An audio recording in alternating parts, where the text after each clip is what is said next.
So picture this, I am in this tiny screening room at my film school in Shanghai. It's dark, it's a little stuffy, and everyone around me is silently crying. On screen is cinema producer, totally classic. Everyone told me, you are going to love this, it's so beautiful. You will cry your eyes out. I'm sitting there dry as Sahara. I'm not bored, I'm paying attention. I can follow the story, but inside I'm thinking, why is everyone this emotional? Did I miss a secret button in my heart or something? When the light come up, people are wiping their face, blowing their noses, talking about pure love and the magic of cinema. And I am just standing there with my dry eyes and my very practical brain feeling kind of like I'm alien who accidentally walked into the wrong planet. At that time, that was very unbrand for me. I was a business kid in a creative environment. I liked the numbers, schedules, Gantt charts. If you give me a spreadsheet, I was happy. If you give me a point, I was just looking for the measurable outcome. So when I saw that level of emotion in the room, my first reaction wasn't, wow, that's beautiful. It was more like, okay, but what are they reacting to exactly? I feel abstract, abstract, unprovable, almost efficient, inefficient. I kind of felt that moment away in the mental fold called other people's feeling. It is mysterious. It told me, do not touch that. Fast forward a few years, I'm working as a producer, different set, different clients, a lot of responsibility to make sure things don't fall apart. On one project, we are making a commercial about fresh graduate stepping into the working world.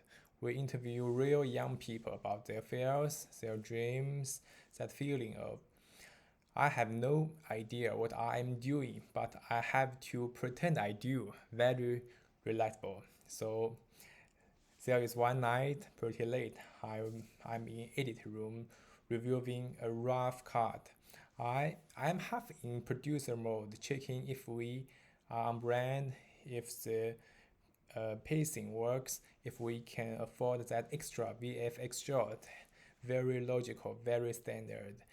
Uh, Since there is this one shot, here is one shot. It's just a simple close-up of girl talking about leaving her hometown. He's trying to sound strong, but her voice shakes for a half second, just tiny cracked. If you blank, you miss it. And suddenly it hits me because that used to be me, leaving home, pretending I have a plan similarly in front of other people and then lying awake at night. One night I thinking, what if I am completely wrong about everything? I'm staring at this close up, and before I even realized what's happening, my eyes start to water. Then I properly crying in an empty edit room at my own project. And it's not just about her, it's my parents' face. When I told them I wanted to work in media, it's my friends quietly panicking about the future while making jokes to cover it. It's that screening room years ago, full of students crying the cinema producer while I sit there feeling nothing. In that moment, something finally clicks. I realized, I realized those tales backed.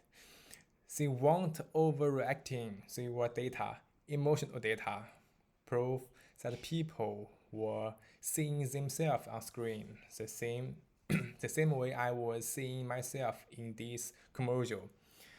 It sounds simple, but for me, it was huge. Stories aren't just connected to be produced efficiently. They are tools people use to process their fear, their nostalgia, their loneliness, their people, where all the messy and unmanageable stuff comes out safely. So After that night, I started looking at my job differently. Yes, I still care about bedroom, timeline, contracts.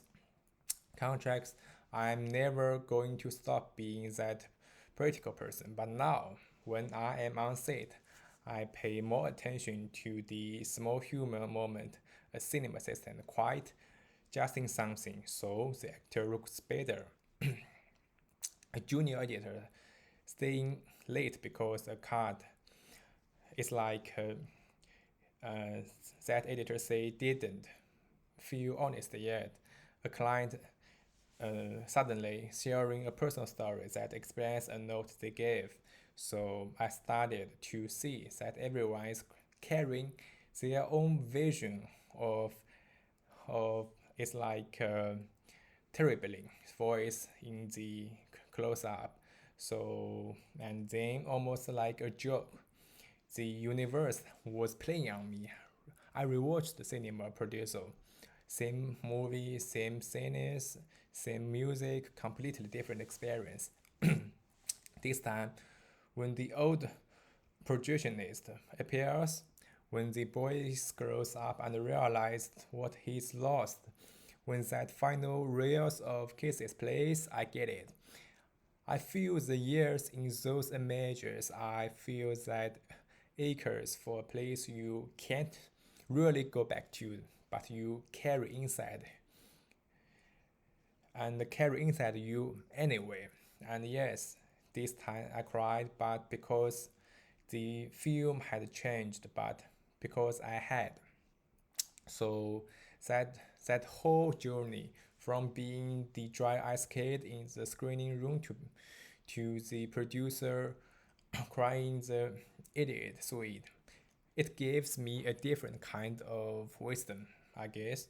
So I learned that being practical and being emotional aren't they are not enemies. My job isn't to close and choose between essential and feeling. It's to build the structure that allows those feelings to show up honestly. The schedules that gives an actor enough time to find a moment that the bedroom that makes space for one more takes when everyone knows we almost have it.